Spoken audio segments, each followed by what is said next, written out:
본 방송에서 제공하는 투자 정보는 투자 판단에 대한 조언입니다. 방송에서 제공하는 주식의 가치, 가격 상승 및 가격 하락에 대해서는 방송사에서 보장하지 않습니다.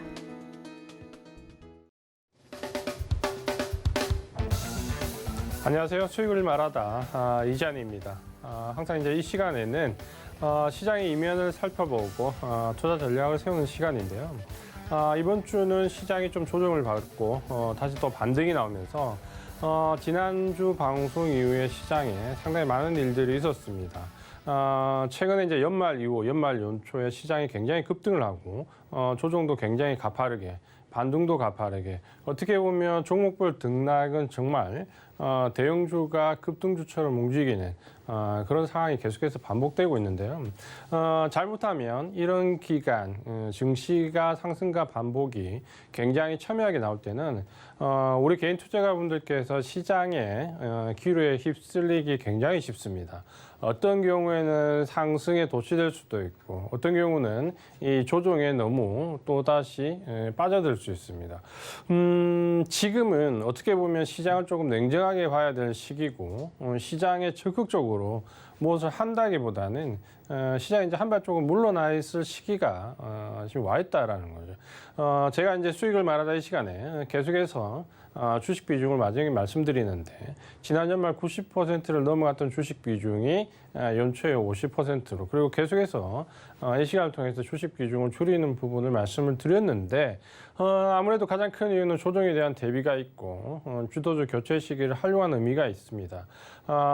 이제 이런 조정은 어떻게 보면 좀 안 맞았으면 좋겠는데, 항상 이런 조정은 늘 이제 정확하게 온다 그렇죠.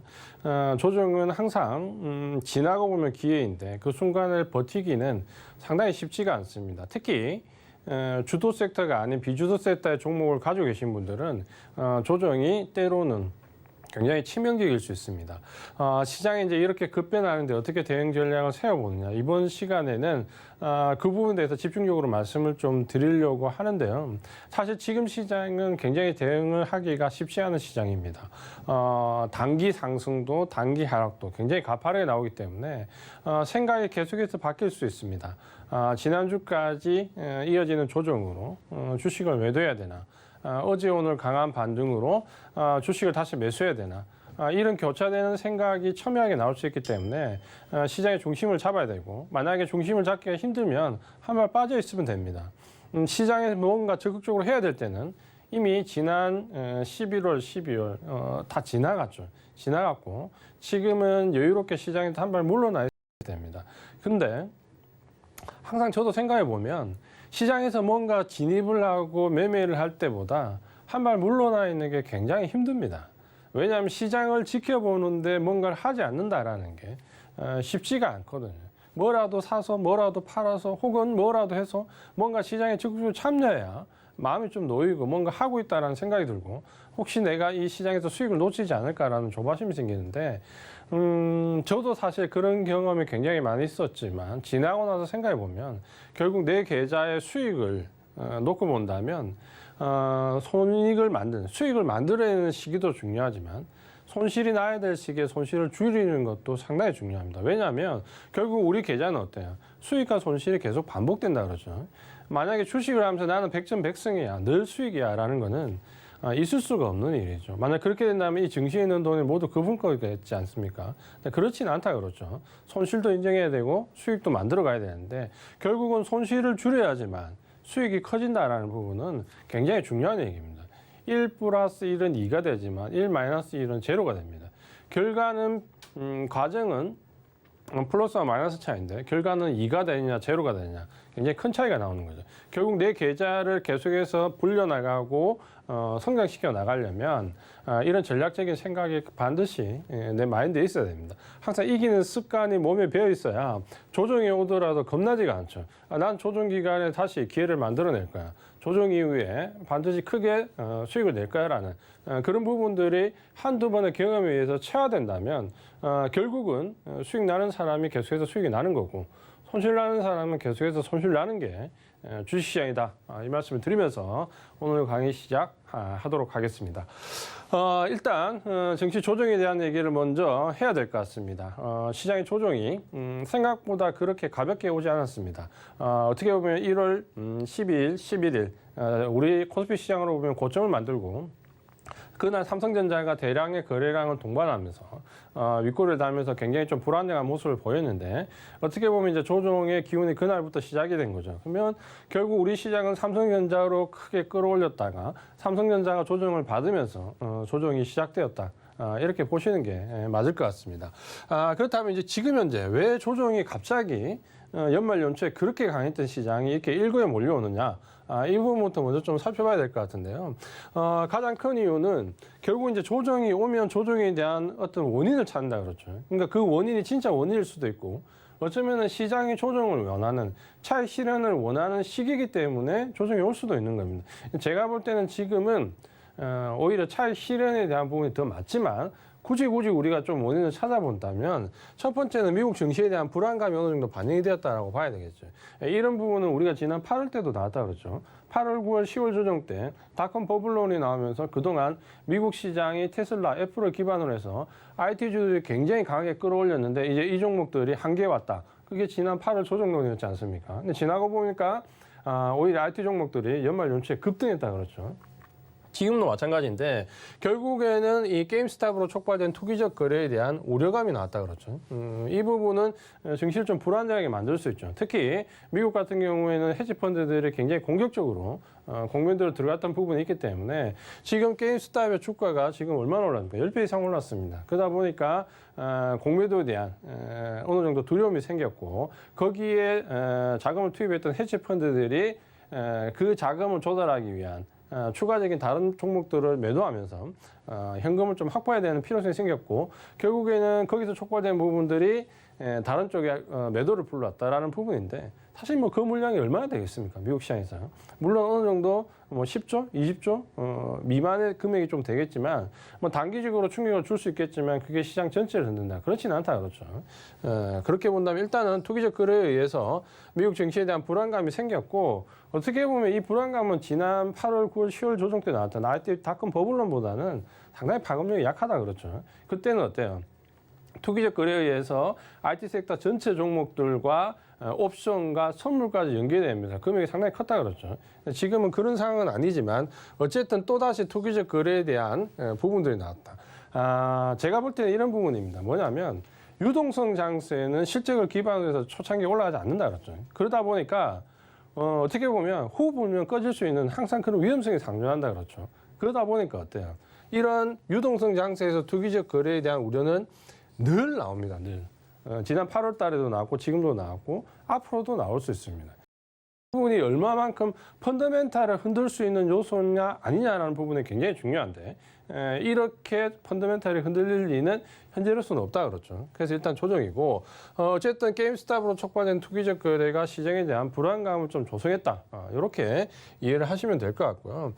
그 다음에 이제 이유를 또 찾아본다면 최근에 이제 바이든 정부가 출범하면서 미국에 이제 바이든 대통령이 출범하면서 추가 경기 부양책, 특히 민주당이 굉장히 강조해왔던 부분이기 때문에 대규모 추가 경기 부양책이 나올 것이다 했고 실제로 정부에서 나왔죠. 근데 이게 최근에 이제 의회에서 특히 공화당의 일부 의원들을 중심으로 원래 계획했던 금액의 3분의 1 수준도 안 되는 금액으로 줄이는 발언들이 나오면서 시장이 조금 그렇다면 경기 부양책이 축소되지 않을까라는 우려가 뉴스에 나왔다 그죠. 근데 제가 이 부분도 볼 때는 그렇게 심각할 부분은 아닌 것 같습니다. 공화당 전체 의견도 아니고 공화당 일부 뭐 오늘 아침에 CNN 뉴스 보니까 10명 정도 내외 의원들이 반대 의사를 표시했다는데 그게 전체 이제 대세에 영향을 주지는 않는다 그렇죠. 그래서 이런 논란이 나오면서 뭔가 조정에 대한 원인은 찾겠지만 그렇다 해서 이게 절대적이지는 않다 이렇게 좀 보셔야 될 것 같습니다. 이런 부분들 때문에 뭡니까 코로나19가 지금 확산과 겹치면서 뭡니까 경기 확장 지연 이러다가 경기가 조금 확장되는 부분 지연되는 게 아닐까? 라는 부분들이 우려가 좀 되고 그런 부분들이 뭡니까? 경제 지표가 발표되는 부분들이 생각보다 빨리 개선되지 않았다 그렇죠. 우리가 3분기에 굉장히 장밋빛 희망을 가지고 4분기에 굉장히 어느 정도 진행이 됐을 거라 생각 부분에서 1월 달에 들어왔는데 지금 발표되는 경제 지표들을 보면 그렇게 우리가 날싸게 받아들일 부분은 아닙니다. 그렇다 해서 이게 굉장히 악재가 되냐? 그렇지는 않다 그렇죠. 가장 중요한 지표들이 뭐 예를 들면 고용 지표 같은 경우인데 고용 지표를 보면 물론 원하는 수준까지 떨어져 있지는 않습니다. 근데 예상치보다는 조금씩 떨어져 간다 그렇죠. 그러니까 이런 부분 점진적인 개선이 중요한 부분이다. 이렇게 지금 현재 어쨌든 미국 정치에 대한 불안감 때문에 외국인들이 를 많이 냈다 이렇게 우리가 가정을 한다면 그 미국 정치의 불안감은 한 이 세 가지 정도 요소라고 볼 수 있는데 이 부분보다는 차익 실현 욕구가 더 크다. 저는 이렇게 보고 있습니다. 그다음 이제 외국인들의 조정의 우리 증시의 조정 원인을 보면 이제 가장 기초적인 원인이 그래서 결국 외국인들의 수급이 매도로 전환됐다라는 거죠. 우리가 지난 11월 2일 미국 대선 이후에 굉장히 주가가 상승적으로 급하게 올라갈 때 외국인들이 뭡니까? 한때 그 11월 달 한 달 동안 뭡니까? 7조 5천억을 매수했다 그랬죠. 한 해에 지금 외국인들이 1조도 못 사는데 그 한 달 상간에 7조 5천억이라는 거예요. 뭐 최근에 수치로 따지면 한 7년치 매물을 한 달에 샀다 그랬죠. 물론 이제 예전에 많이 샀을 때는 훨씬 많았었죠. 근데 어쨌든 간에 최근의 경향을 보면 굉장히 한 달 동안 정말 무지막지하게 사가지고 시장을 일단 무조건 그냥 끌어올렸습니다. 그게 이제 11월 2일 미국 대선 이후에 촉발된 우리 시장 상승에 촉발된 시점인데 그때 외국인들이 매수를 얼마 정도 했냐면 7조 5천억 정도를 했습니다. 굉장히 큰 폭이죠. 그러다가 11월 말에 MSCI 리밸런싱 되면서 나가고 12월 달 선물옵션 동시만기 때 나가고 차익 실현 매물이 나오면서 1월 초반 그래도 시장이 고점을 달릴 때까지 외국인이 뭡니까? 그래도 3조 원 정도의 매수 규모를 유지를 했었습니다. 그렇죠. 그러다가 1월 10일 기점으로 해서 외국인들이 뭡니까? 수급이 매도로 전환됐습니다. 그러니까 결국 7조 5천억 매수해서 3조 원 정도를 꾸준하게 액티브 물량들을 유지해 가다가 뭡니까? 이 물량들이 일거에 매도로 돌아섰다라는 거죠. 그래서 전체적으로 보면 지금 현재 1월 달까지 해서 외국인들이 한 2조 원 정도로 매도로 전환되었습니다. 그러면 2조 원 정도 매도라고 단순 수치로 볼 수 있지만 7조 5천억을 샀다가 매수했다가 2조 원 매도로 돌아섰으니까 단기간에 얼마입니까? 9조 5천억을 팔았다 그렇죠. 굉장히 큰 폭의 매도 물량이 나왔다 그렇죠. 그러니까 이전에 제가 이 액티브 물량이 남아있을 때까지 시장은 어쨌든 상승합니다. 매도의 주체가 기관이고 매수의 주체가 개인이면 결국 그 중간에서 외국인이 매수의 기준만 조금씩만 유지해줘도 어쨌든 시장은 상승한다. 왜? 매도의 주체가 외국인이 아니라 기관이면 조정이 아니다라고 말씀을 드렸죠. 근데 외국인이 매도의 주체로 등장을 해버린 거죠. 1월 11일부터 1월 29일까지 해서 외국인들이 1월 달 딱 한 20일 상간에 뭡니까? 7조 원 가까운 매수를 했어요. 6조 5천억 정도를 매도를 했습니다. 그러다 보니까 단기간에 외국인 차익 물량들이 몰리면서 이때부터는 뭐냐면 매도의 주체가 기관이 아니고 외국인으로 바뀌었습니다. 그전에는 매도의 주체가 기관이었고 연기금 투신이었기 때문에 계속해서 시장의 상승 기조를 이어갔다 그렇죠. 그러면 여기서 우리가 좀 봐야 될 부분이 뭘까요? 제가 지난번 수익을 말하는 시간에도 말씀드렸지만 결국은 뭡니까? 매수의 주체는 우리가 항상 얘기하지만 개인이지만 시장을 움직이는 뭡니까? 상승의 주체는 뭐였다? 외국인이었다라는 부분이 제가 계속해서 상승 구간에서 말할 때는 잘 와닿지 않는데 결국에는 조정 구간에 와버리니까 그게 이제 와닿는다 그렇죠. 결국 우리가 굉장히 동학개미라고 해서 개인이 매수해서 시장을 끌어올린 것처럼 보이지만 외국인이 단기간에 매도로 전환되니까 시장은 급격하게 조정을 받는다 그렇죠. 그럼 우리가 지금 현재 아쉽지만 냉정하게 인정해야 될 부분은 매수의 주체는 개인이지만 시장 상승의 주체는 외국인이다 그렇죠. 아쉽지만 이건 어쩔 수 없는 현실이다 그렇죠. 그러니까 이 현실을 기반으로 해가지고 우리가 대응 방안이나 전략을 짜야 된다 그렇죠. 그래서 굉장히 지금 현재 미국에 보면 게임스탑으로 촉발된 공매도 헤지 펀드에 대한 개인들의 세력화. 그리고 현재 우리 시장에서 지금 벌어지고 있는 공매도 반대 운동 등 어쨌든 개인이 어느 정도 투자의 주체로서 인정을 받으려면 결국에는 이제 그게 개인이 세력화돼야 되는데 이 단일화 세력화된다는 게 그렇게 쉽지가 않다 그렇죠. 어떤 면에서는 주가를 조작한다거나 실적법 위반의 가능성도 있는 것이기 때문에 어쨌든 간에 지금 이제 아쉽지만 시장의 주체는 외국인인데 외국인들이 급격히 매도로 돌았으면서 우리 시장은 일단 조정권에 들어와 있습니다. 어제 오늘 반등이 나왔지만 이 부분 좀 더 확인이 필요하고 결국에는 우리가 항상 이 증시에 이 조정이 어느 정도 갈까? 조정이 끝났을까? 조정의 폭은 얼마나 될까? 기간은 어느 정도 될까라는 부분을 궁금해하시면 가장 기본적인 데서 풀면 됩니다. 결자해집니다. 조정을 누가 야기했는데 그 야기한 쪽에서 조정을 끝내면 조정이 끝나는 거죠. 그렇게 단순하게 생각하면 됩니다. 그렇죠. 그래서 어쨌든 지금 외국인들은 미국 증시가 투기적 거래에 의해서 불안감이 조성되면서 우리 시장에서 대거 매도로 돌아섰는데 물론 일정 부분 그런 부분도 있고 좀 더 냉정하게 본다면 우리 시장 너무 단기간 급등이기 때문에 차익 실현 욕구도 굉장히 강해질 수 있습니다. 결국에는 시장을 끌고 왔던 주소 섹터에서 대량의 매도 물량이 많이 나왔기 때문에 그런 부분들은 차익 실현 욕구가 굉장히 컸다라는 거죠. 그러니까 그 부분 때문에 조정이 왔다. 이렇게 이해를 하시는 게 맞을 것 같습니다. 그렇다면 외국인들이 과연 이 시간, 이 단기간에 굉장히 매도를 많이 했던 이 구간에서 어떤 종목들을 매도했을까 한번 봐야 된다 그렇죠. 외국인들이 매도했던 1월 11일까지 고점을 형성하고 이후에 이제 어느 종목들을 많이 매도했냐라고 본다면 아쉽게도 1위가 삼성전자입니다. 삼성전자를 외국인들이 11월 초에 대거 매수에 들어갈 때만 해도 한 8천만 주 이상 순매수 규모를 유지했거든요. 1월 달에 넘으면서 계속 매도로 전환되면서 특히 이제 1월 11일, 12일 단기간 고점을 형성하는 그 시기에 정말 어마어마한 물량들이 나왔고 삼성전자로 치면 정말 몇 달, 몇 년에 한 번 볼까 말까 한 거래량이 터졌다 그러죠. 고점에서 이제 그렇게 거래량이 대량으로 나왔다는 것은 손바뀜이 있었다라는 부분이고 아쉽게도 그 손바뀜이 외국인이나 기관이 매도를 했고 개인이 매수를 하면서 상당히 아쉽지만 어쨌든 고점이 형성됐습니다. 그래서 삼성전자를 가장 많이 매도를 했고 그다음 이제 삼성전자 우선점 뭐 이거는 하나의 맥락으로 봐야 되겠죠.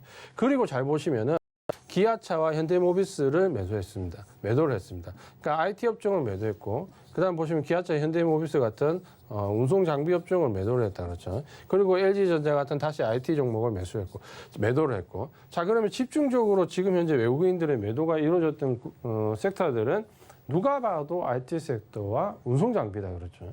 이 두 섹터가 제가 가장 주도 섹터라고 말씀드렸고 연말 연초에 가장 시장을 무섭게 밀어올렸던 그야말로 주도 섹터 중에 가장 강한 주도 섹터였는데 결국 거기서 집중적으로 매도가 나왔다라는 거죠. 이런 부분은 우리가 어떻게 얘기해야 된다? 결국에 이제 뭡니까? 차익 실현으로 봐야 된다. 그렇죠. 결국 이 욕구가 굉장히 강했고 그만큼 주가가 많이 올랐다라는 거죠. 단기적으로. 그렇게 보셔야 될 것 같고요. 이제 이런 부분 다음의 종목들을 보시면 역시 마찬가지인데요. SK 하이닉스를 그다음 많이 매도했습니다. 많이 매도했고요. 그다음에 이제 현대차 역시 운송 장비 쪽으로 많이 매도했습니다. 그다음에 이제 SK 이노베이션 역시 2차 전지와 관련된 쪽으로 이제 보는 게 맞겠죠. 그다음에 삼성의 SDI 역시 2차 전지 관련된 쪽이고 DB하이텍 최근에 비메모리 반도체 특히 자동차용 반도체 관련해서 공급이 부족하다는 얘기가 나오면서 비메모리 반도체들 생산과 관련돼 있는 비메모리 반도체 쪽에서 굉장히 큰 폭이 뛰었죠. 이렇게 뛰었습니다. 자, 그럼 역시 보시면 IT와 운송장비, IT와 운송장비. 자, 1위부터 12종목 전부 다 봤는데 어떤 느낌이 드십니까? 어떤 느낌입니까? 어디를 팔았습니까? 집중적으로. 결국에는 전부 IT와 운송장비 업종에서 다 팔았다 그랬죠.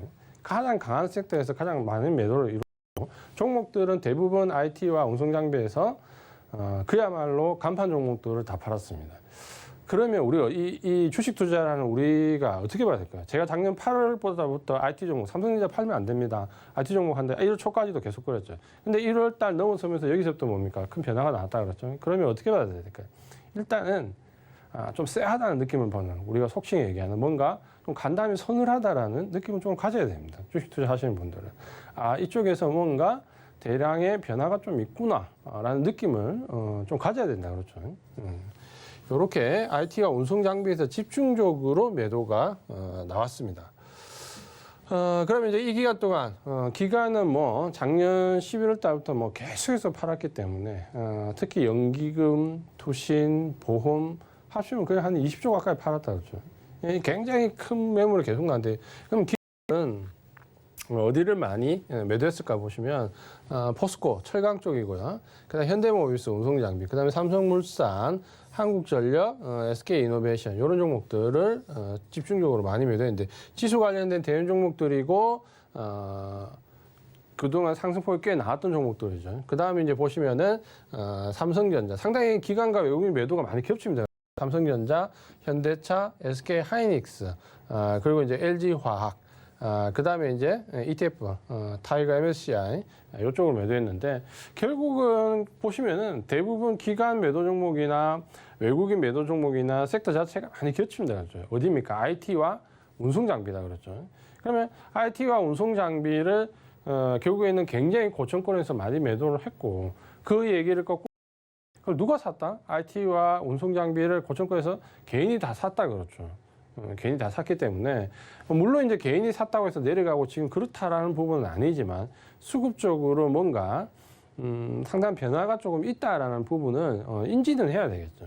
그럼 만약에 지금 현재 조정 구간에 외국인과 기관의 대거 차익 매물에 의해서 조정이 났는데 그렇다면 다시 이 시장을 끌어올리는데 외국인과 기관이 다시 매수세로 돌아선다면 어디를 사 들어갈까라는 부분은 역으로 유추하기 위해서 지금 말씀을 드린 거잖아요.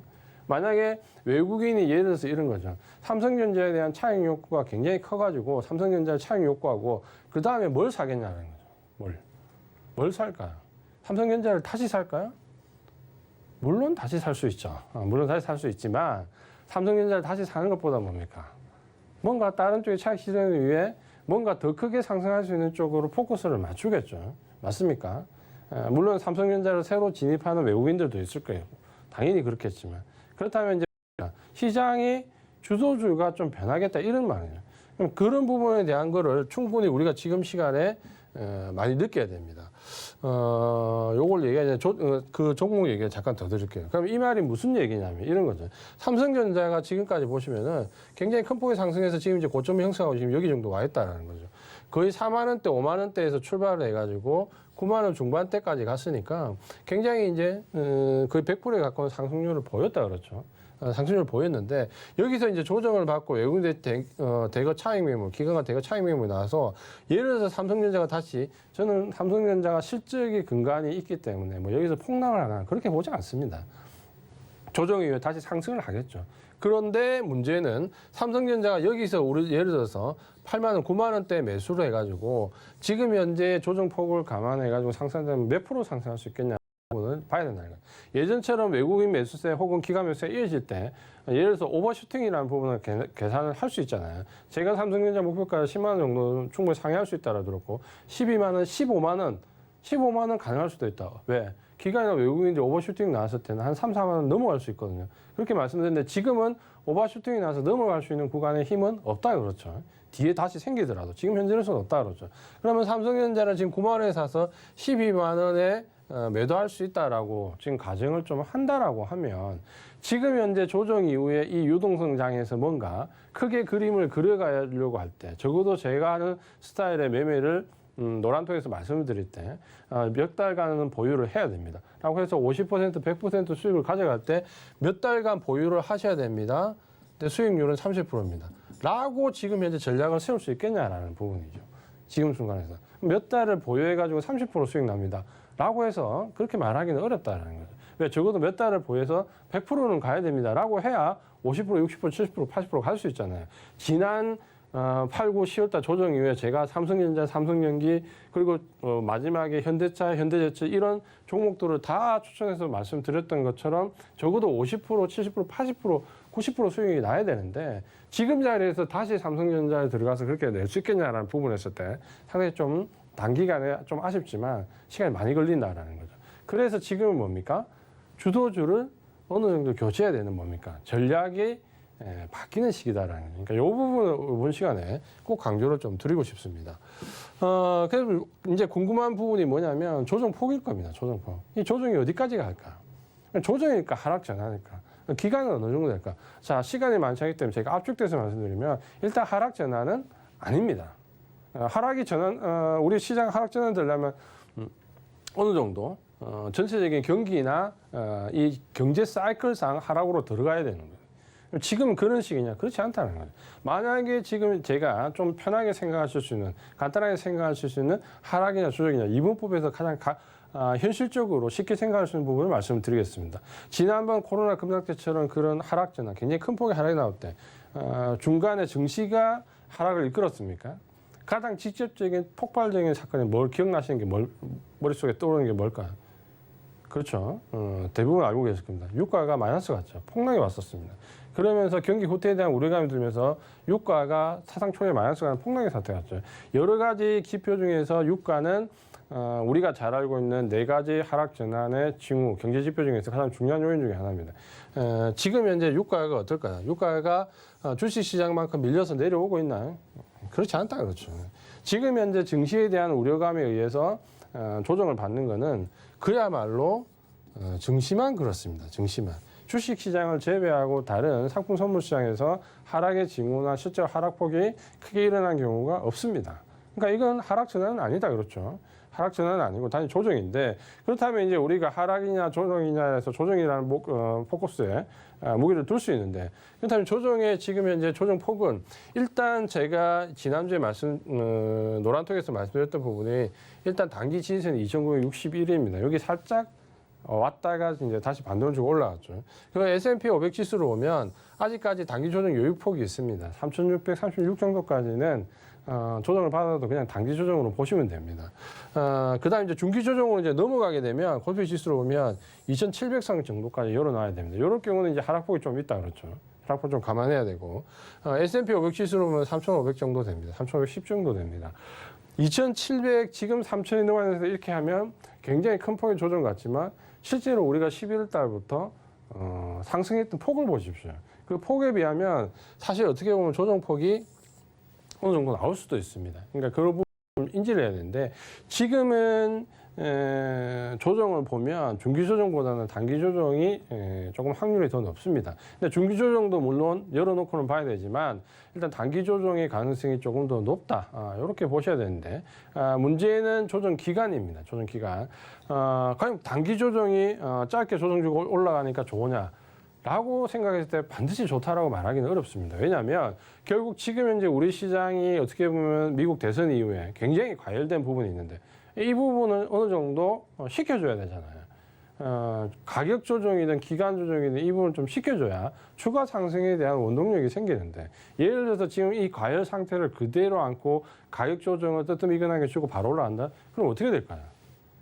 그럼 이제 그 상승이 마지막 상승이 되는 거죠. 그러면 진짜 이제 하락 전환이 오게 됩니다. 그러니까 그렇게 될 상황이 아니라면 아쉽겠지만 지금 현재 조정을 맞으신 분들 굉장히 아프겠지만 조정은 어느 정도 필요하다라는 부분은 가져야 될 수밖에 없는 거죠. 그게 이제 증시의 논리라는 거죠. 내 종목이 지금 현재 굉장히 마이너스가 크게 나면서 굉장히 아프지만 어쨌든 간에 그 조정이 다음 상승을 위해서는 아쉽지만 필요한 과정이다. 이렇게 이해를 좀 하실 수밖에 없습니다. 그게 이제 냉정한 증시니까요. 그렇다면 지금 현재 중기 조정보다는 단기 조정 가능성이 좀 높은데, 문제는 지금 현재 이제 기술적인 부분은 굉장히 요즘 개인 투자하면서 중요시 하잖아요. 기술적인 부분 잠깐 보면 이런 겁니다. 시장이 굉장히 큰 폭의 상승했고, 그럼 시장의 방향, 추세, 트렌드는 일단 위쪽입니다. 상승입니다. 근데 고점에서 조정을 이렇게 줬다 그러죠. 조정을 줘 들어오는 방향인데, 이 조정의 폭이 이 상승을 넘어서지 못합니다. 그러면 이 상승이 어느 정도 지지선에서 하락이 마감이 되겠죠. 근데 문제는 지금 어제 오늘 반등이 나왔잖아요. 어제 오늘 반등을 보면서 어떤 부분이냐면, 일단 반등이 나왔는 코스피 지수 2,960 정도 선에서 반등이 나와야 되는 지점에서 반등이 나왔다라는 것은 기분이 좋죠. 일단 가격 조정을 어느 정도 막을 수 있는 부분인가. 근데 아쉽지만 거래량이나 여러 가지 수급적인 부분에서 보면 그 힘은 굉장히 약합니다. 그러면 상승을 우리가 기술적으로 볼 때 보통 이렇게 얘기하는 거죠. 뭐냐면 추세는 A라는 상승이고 조정이라는 B의 힘이 들어왔는데, 다시 여기서 C라는 반등이 났는데, 문제는 A는 B보다 작고 C는 B보다 작다라는 거죠. 그러면 어떻게 됩니까? 여기서 B라는 고점은 A를 내려가지 못하고, 여기서 C라는 고점은 다시 B라는 고점을 넘어가지 못하니까 이런 식의 등락이 나오겠죠. 보통 이거를 우리가 기술적으로 얘기하면 뭐가 됩니다? 이런 경우를 수렴이라고 얘기하고, 혹은 기간 조정이라고 얘기를 하는 거죠. 그렇죠? 그러면 지금 당장 하락을 전환시킬 매도는 아니지만 그렇다고 어제 오늘 나왔던 반등이 직전 고점을 넘어갈 수 있는 힘이 아니라면 그 안에서 이렇게 뭡니까? 수렴의 형태를 보인다 그렇죠. 그래서 지금 시장은 가장 우리가 합리적으로 생각해 볼 수 있는 부분은 가격 조정은 크지 않겠지만 기간 조정은 들어올 가능성이 좀 높다. 라는 부분이고 기간 조정이 들어올 때 매도세가 커지면 중기 조정으로 갈 것이고 기간 조정이 들어올 때 매도세 크지 않으면 적당하게 기간 조정 어느 정도 받다가 다시 상승으로 들어간다. 다만 지난 8, 9, 10월처럼 3개월에 걸친 그런 고통스러운 시간은 아닐 것이다라는 부분이고 왜냐하면 그때와 지금은 악재 크기 사이즈가 다릅니다. 그때보다는 지금 훨씬 작거든요. 그래서 기간 조정이 그렇게 생각보다 길지는 않을 거다. 이렇게까지 보는 게 단기적인 조정에 기간 조정이 일부 있다라고 보는 게 아마 제가 봤을 때 지금은 가장 확률 높은 합리적인 조정에 대한 해석이 아닐까 이렇게 말씀을 드리겠습니다. 그렇다면 이제 시장이 단기 조정으로 가려면 어떻게 이제 마무리가 돼야 되냐면 일단 지금 이제 미국 시장에서 게임스탑과 관련된 이슈가 단기 마무리돼야 됩니다. 제가 볼 때 그렇게 오래 갈 것 같지가 않습니다. 최근에 이 공매도와 관련된 부분에서 여러 가지 얘기가 나옵니다. 우리 시장도 지금 현재 이 공매도와 관련되면서 너무 첨예한 의견들이 나오고 개인 투자 협회에서 어떤 행동도 지금 이제 시작을 좀 우리나라도 하고 있는데 우리 시장과 이 미국 시장 좀 다르죠. 미국은 사람들이 그러니까 옵션을 잘 하지 않습니다. 우리 시장은 예전에 옵션 시장이 글로벌 1위였잖아요. 왜 하지 않을까? 미국은 상한가가 없습니다. 주식이 그만큼 변동이 크기 때문에 굳이 옵션을 하지 않는데 이 말은 뭐냐면 제가 왜 들었냐면 게임스탑이 지금 현재 예를 들어서 이런 거죠. 시가총액이 1인데 공매도가 1이 넘습니다. 공매도량이. 그러면 어떻게 됩니까? 굉장히 이게 투기적 거래가 맞는 거죠. 그러니까 타겟이 될 수 있다 그랬죠. 최근에 이제 우리 시장에서 셀트리온의 공매도가 많기 때문에 거기에 대한 부분 같은 맥락에서 지금 얘기를 하지만 오늘 뉴스에도 나왔지만 그렇지 않다 그렇죠. 셀트리온은 게임스탑처럼 100%를 넘느냐 그렇지 않다 그렇죠.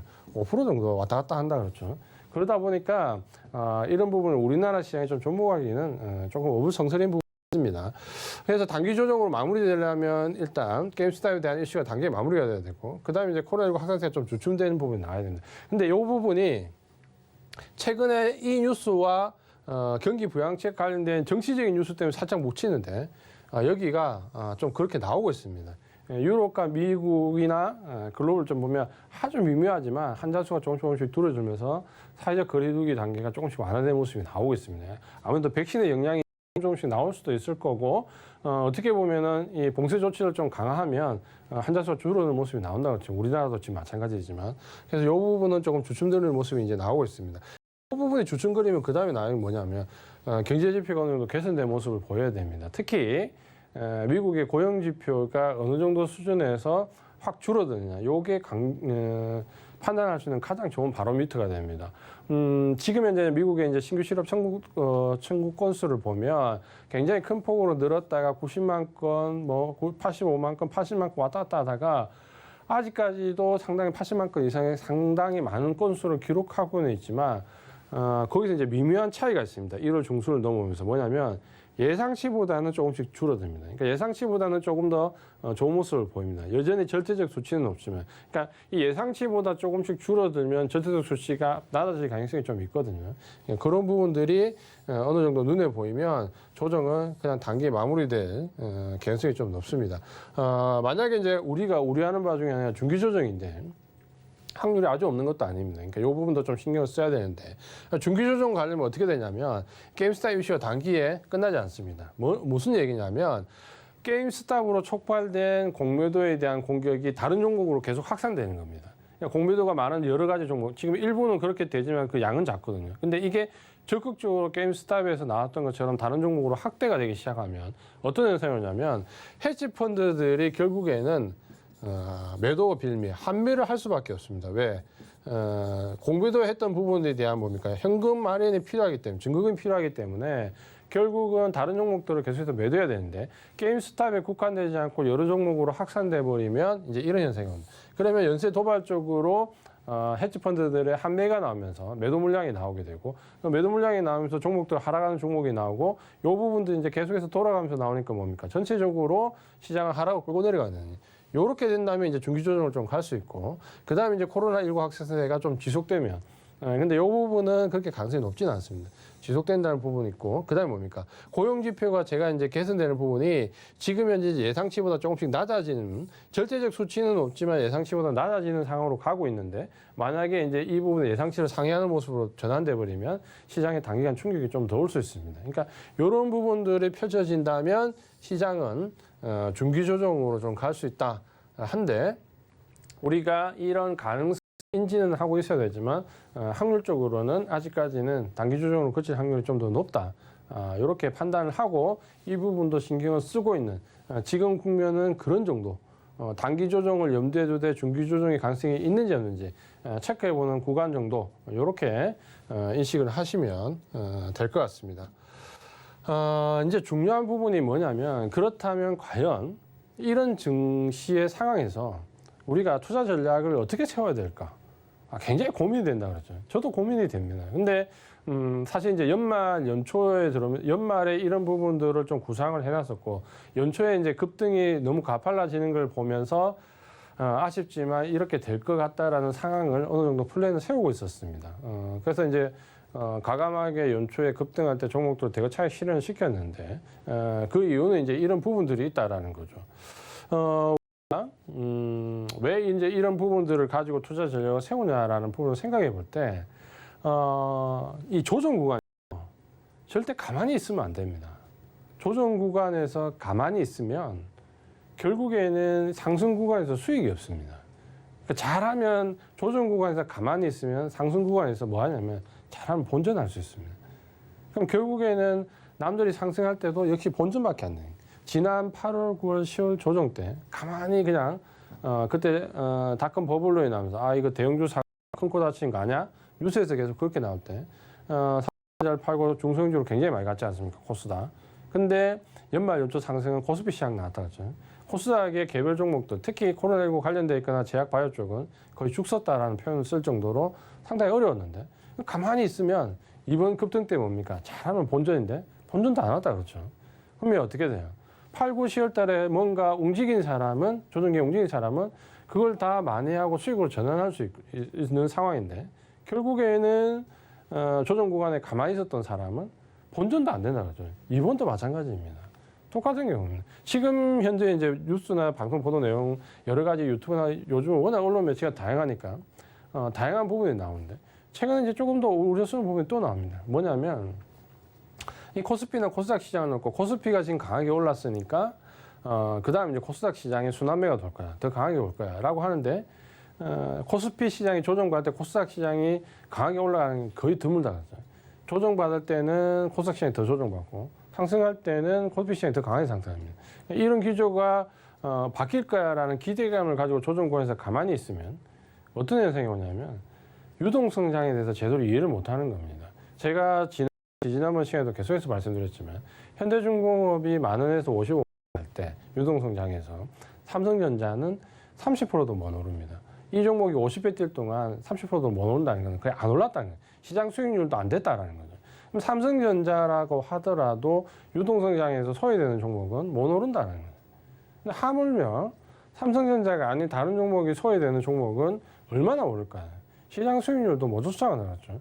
결국에는 이 조정을 기회로 활용해야 되는데 이 조정 구간에 죽 서가지고 시장이 상승할 때 어떻습니까? 시장 수익률도 못 따라간다면 이건 진짜 실패다 그렇죠. 그래서 작년과 같은 실패를 하신 분들은 절대 이제 그런 실수를 반복을 하시면 안 됩니다.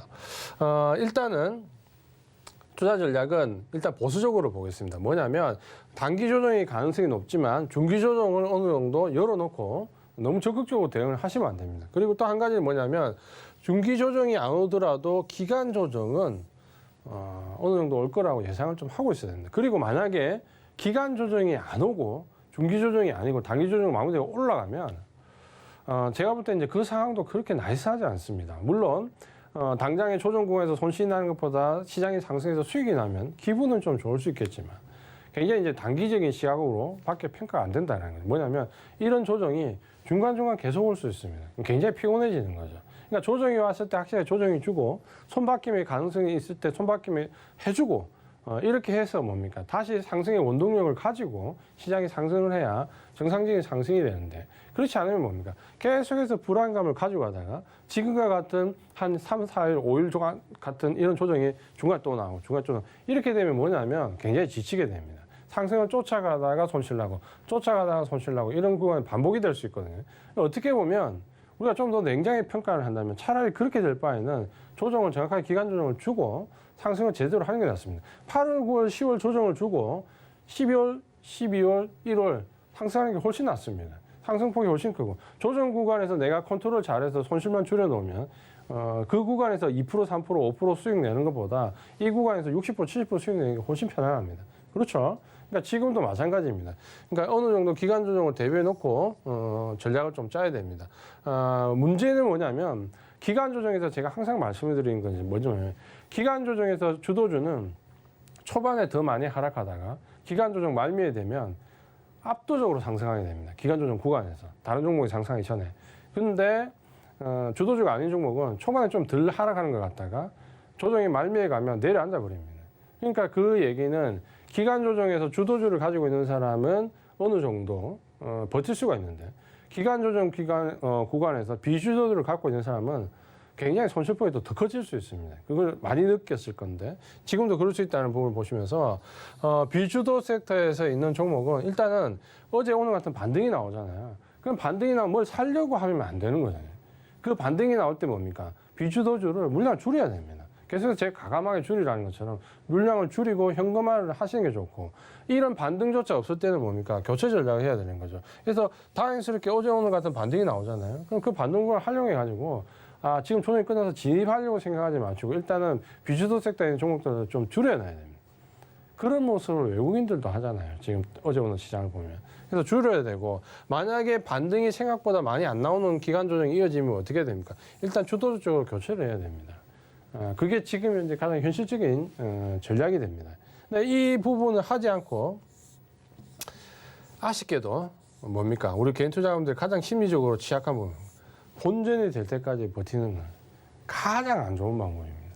본전이라는 거는 사실 이 주식을 하는 증시의 관계에서 보면 아무것도 아닙니다. 그 본전이라는 거는 나만의 그냥 아주 개인적인 심리적인 가격입니다. 그렇죠? 저 본전이라는 가격을 외국인이 신경 씁니까? 기관이 신경 씁니까?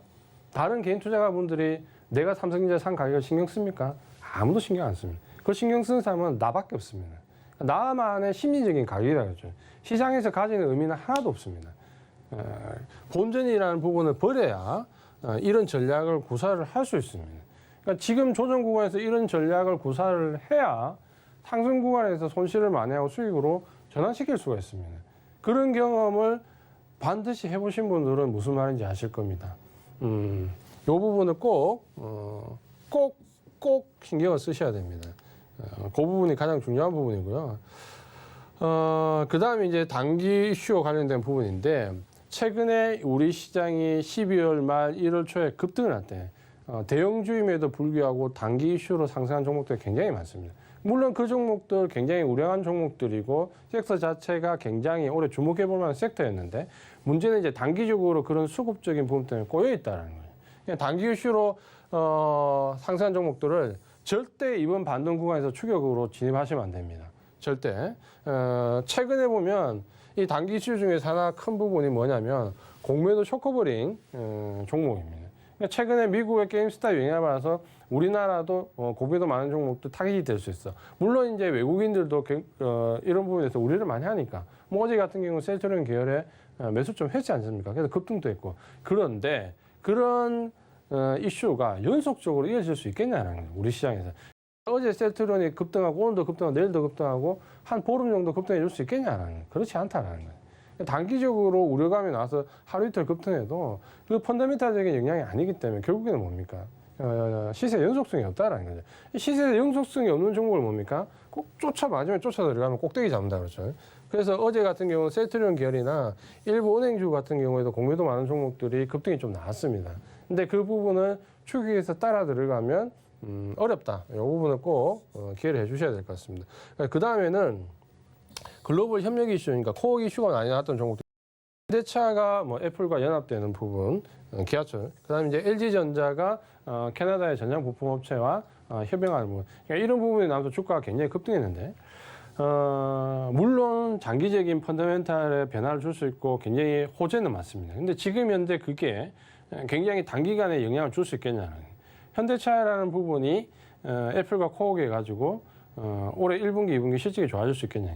지금 예상되는 부분, 시작 스타트 부분이 3년 뒤입니다. 3년 뒤고, 그것도 이제 현대차도 기아차로 넘겼죠. 넘겼고, 또 한 가지는, 현대차뿐만 아니라 제가 지난 시간에도 말씀드렸지만, 글로벌 업체들, 벤츠나 BMW에서 이미 다 퇴차를 놨기 때문에 현대차까지 기회가 왔다 그러죠. 어떻게 보면 애플이 여기 찔러, 벤츠 찔러보고, BMW 찔러보고 다 안 한다고 하니까, 그 다음에 이제 그럼 너라도 할래 하는데 오케이 된 거다 그렇죠.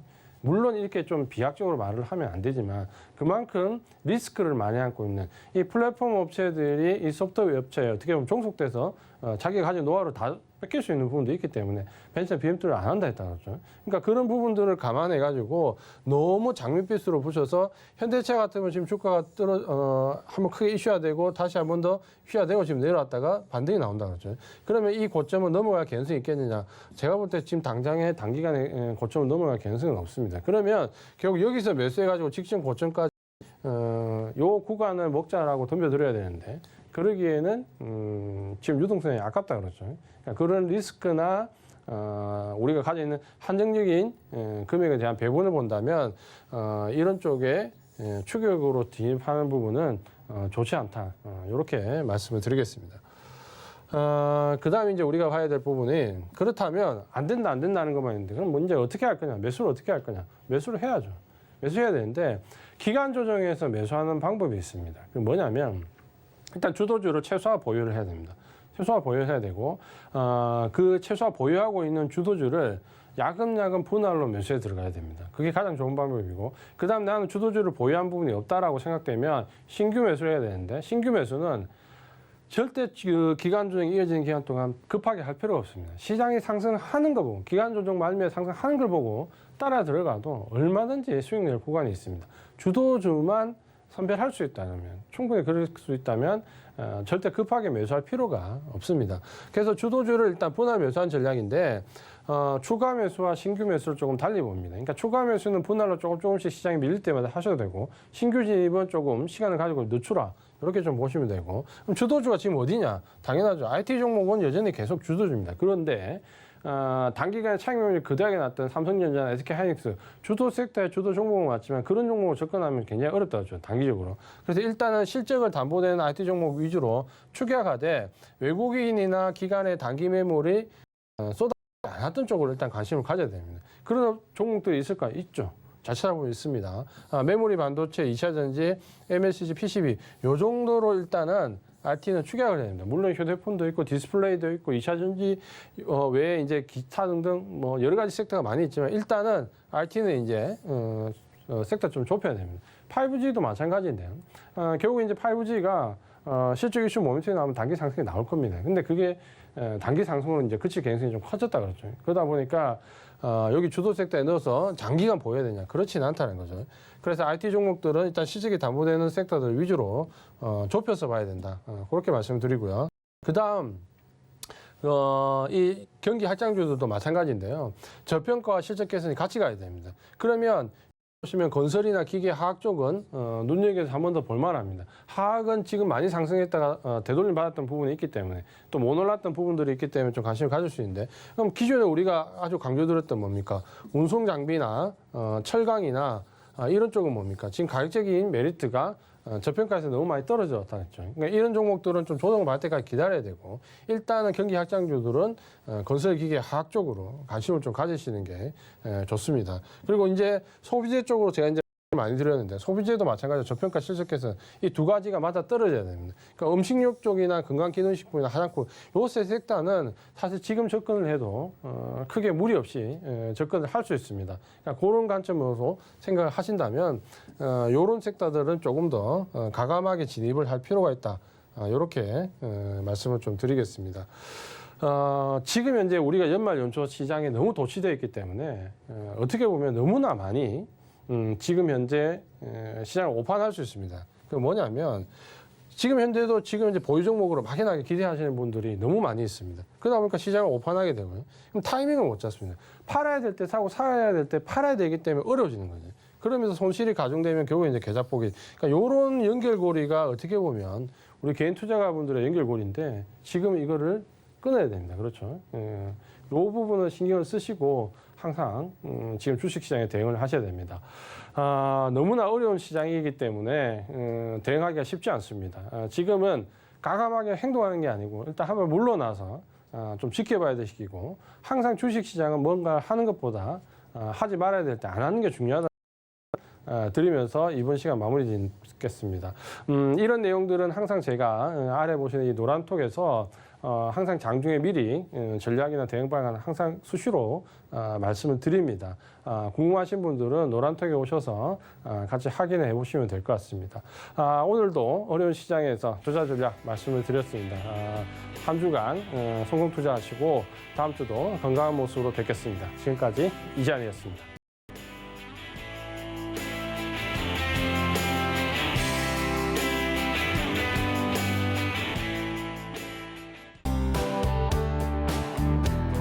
본 방송에서 제공하는 투자 정보는 투자 판단에 대한 조언입니다. 방송에서 제공하는 주식의 가치, 가격 상승 및 가격 하락에 대해서는 방송사에서 보장하지 않습니다.